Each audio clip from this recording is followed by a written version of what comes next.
കണ്ടും കേട്ടും പഠിച്ചും പാട്ടുപാടിയും അഗ്നിരക്ഷാ നിലയ സന്ദർശനം ആഘോഷമാക്കി കുറ്റ്യാടി തണൽ കരുണ ഭിന്നശേഷി വിദ്യാലയത്തിലെ കുട്ടികൾ.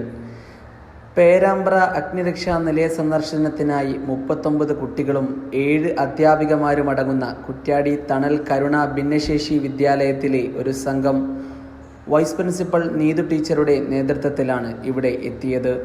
Station officer CP Gireeshan, assistant station officer PC Preman എന്നിവർ ചേർന്ന് കുട്ടികളെ സ്നേഹാദരങ്ങളോടെ സ്വീകരിച്ചു. Assistant station officer PC Preman കുട്ടികൾക്ക് അഗ്നിരക്ഷാ സേനയുടെ പ്രവർത്തനങ്ങളെക്കുറിച്ച് ക്ലാസ് എടുത്തു. ഫയർ ആൻഡ് റെസ്ക്യൂ ഓഫീസർമാരായ റിദിൻ SK, Sijeesh PK, Sathyanath PR, Manoj M, Prashant EM, Smithesh CK, Vipin KP എന്നിവർ കുട്ടികൾക്ക് അഗ്നി പ്രതിരോധ ജീവൻ രക്ഷാ പ്രവർത്തനങ്ങളെക്കുറിച്ച് പ്രായോഗിക നിർദ്ദേശങ്ങൾ നൽകി. വിദ്യാർത്ഥികളായ അനഘ, ഗ്രീഷ്മ, ജൊനാഥ് എന്നിവർ പാട്ടുകൾ പാടി സന്ദർശനം ആഘോഷമാക്കി.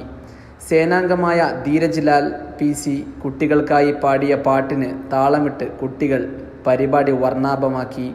സംശയങ്ങൾ ചോദിച്ചും കാഴ്ചകൾ കണ്ടും നിലയത്തിൽ സജീവ സാന്നിധ്യമായ കുട്ടികൾ ഉച്ചയോടെയാണ് നിലയം വിട്ടത്. School vice principal Neethu teacher പരിപാടിക്ക് നന്ദി രേഖപ്പെടുത്തി. Sport Kerala news, Perambra.